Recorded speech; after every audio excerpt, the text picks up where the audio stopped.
Pemirsa, petugas Subdit 3 Resmo Polda Metro Jaya menangkap pelaku penculikan anak di bawah umur yang terjadi di Pasar Rebo, Jakarta Timur. Pelaku ditangkap di sebuah rumah kontrakan di kawasan Jakarta Timur Selasa kemarin dan sempat berupaya melarikan diri hingga akhirnya petugas melakukan tindakan terukur.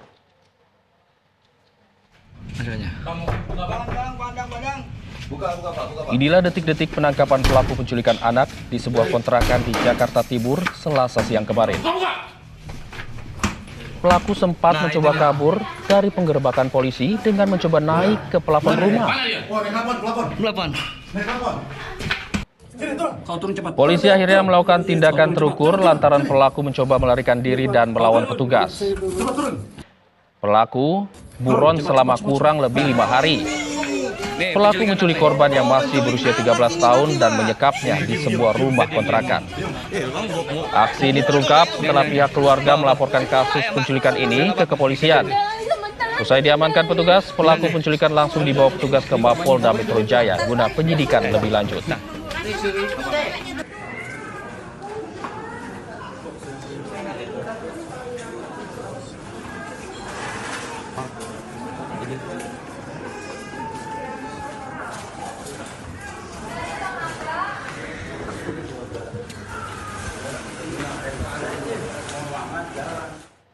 Dari pemeriksaan polisi, terungkap pelaku penculikan di Cijantung, Jakarta Timur sempat melakukan tindakan asusila terhadap korban.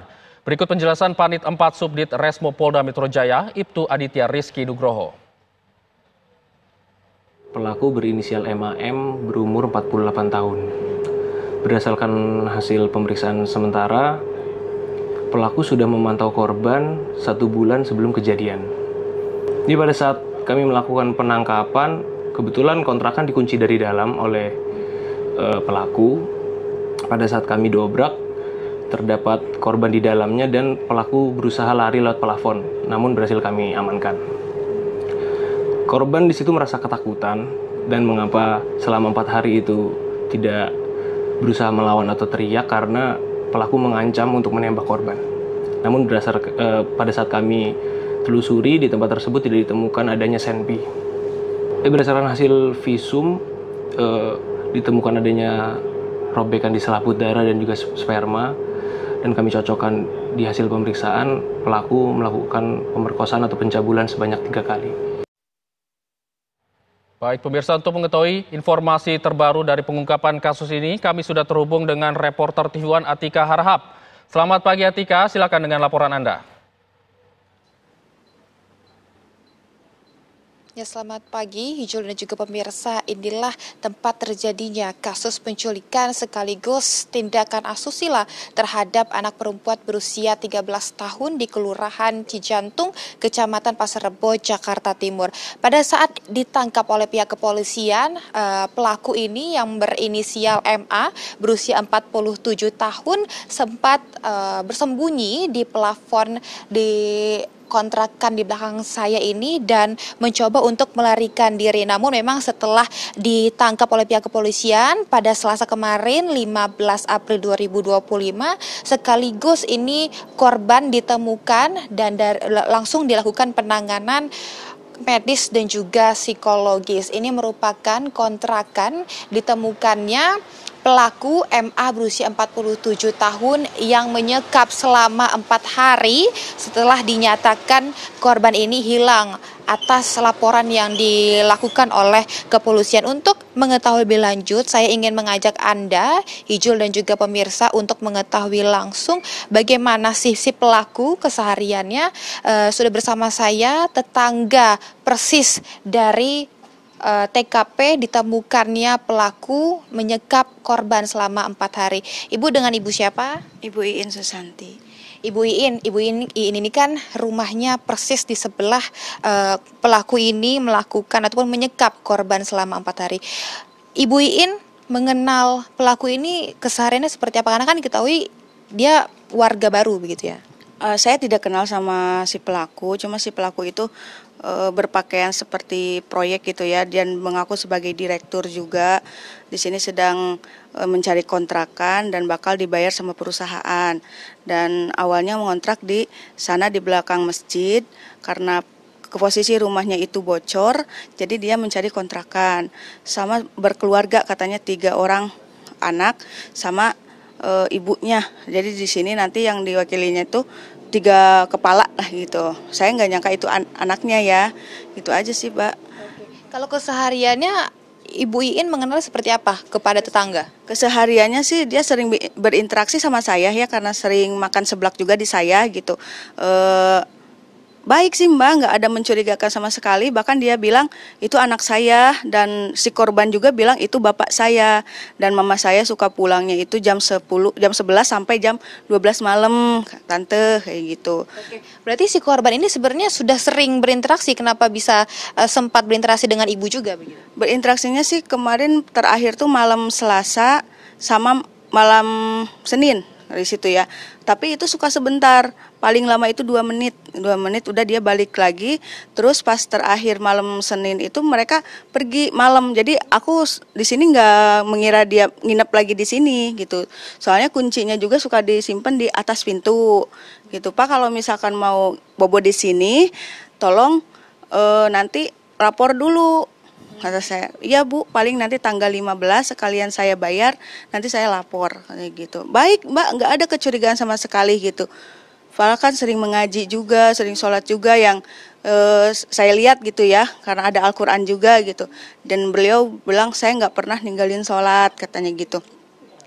Oh iya Pak, bagus. Makan ditanya, Ade kalau misalkan Ade sendirian di rumah main aja di sini, kata saya gitu. Si anaknya juga deket gitu, bilang itu ayah saya tante gitu, nggak ada kecurigaan sama sekali gitu. Orangnya ya menurut saya baik, makanya saya yakin gitu, kayak ngeyakinin saya banget gitu. Oke. Ibu, ini kan diketahui si pelaku menyekap selama 4 hari.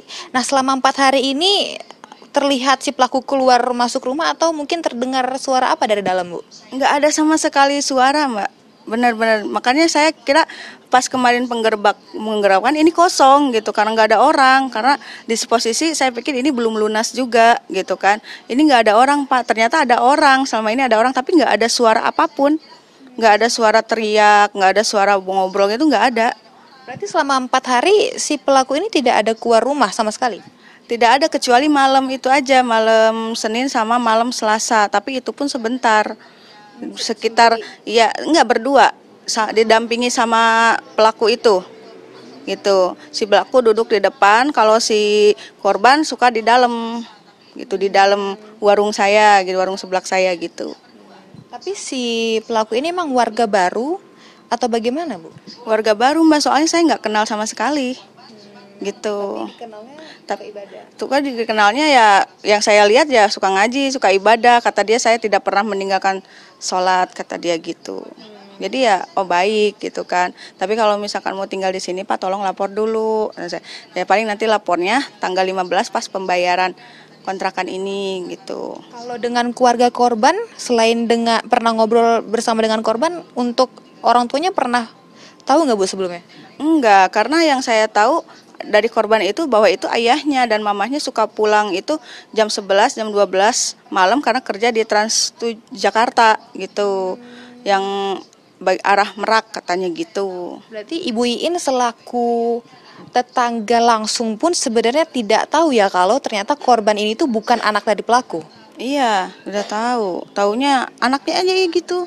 Karena dari Iya, karena keduanya juga ngakui itu ayah saya dan itu anak saya. Gitu. Yakin banget Mbak itu kayak yang anak ke bapak gitu. Karena nggak ada kecurigaan sama sekali gitu. Jadi di situ pikir oh ini anak sama bapak iya gitu. Tapi yang saya curiga ya sering pakai sal itu kalau malam itu si anaknya itu. Nah saya nggak tahu, dari di situ saya nggak curiga sama sekali. Tante tolong bikinin kopi buat bapak saya gitu. Pada saat penangkapan kan katanya pelaku ini sempat mencoba melarikan diri. Ibu ada nggak melihatnya bagaimana? Sempat melarikan diri mau ke atap Mbak, di situ mau ke atap, udah didobrak terus di atap tuh langsung polisi ngepung gitu dari belakang sampai depan sampai gitu, tapi akhirnya dapet gitu. Anaknya langsung meluk saya di sini Tante ada apa? Tante, ayah saya mau diapain? Ayah saya mau diapain? Ada gitu. Itu bukan ayah kamu, itu bukan ayah kamu, kata saya tuh gitu. Jadi pada saat dilakukan penangkapan si anaknya masih mengaku itu orang tuanya? Iya, masih itu ayah saya mau diapain, tante, itu ayah saya mau diapain. Tolong jangan diapa-apain ayah saya, tante, gitu. Di situ sambil nangis. Ya masih dalam ketakutan, masih dalam memeluk saya korbannya gitu. Baik, terima kasih Bu Iin atas penjelasan lengkapnya bagaimana sebenarnya pelaku kesehariannya ini untuk berinteraksi dengan para tetangga. Memang diketahui kalau pelaku ini memang terlihat cukup baik begitu ya, bersosialisasi kepada tetangga, dan sampai ditangkapnya pelaku ini pun diketahui korban ini masih mengaku bahwa pelaku ini menjadi ayahnya. Ini tentunya menjadi kewaspadaan kita semua pemirsa dan menjadi edukasi agar hal serupa, hal yang tidak diinginkan ini dapat terjadi kembali. Kembali ke studio, Hijul.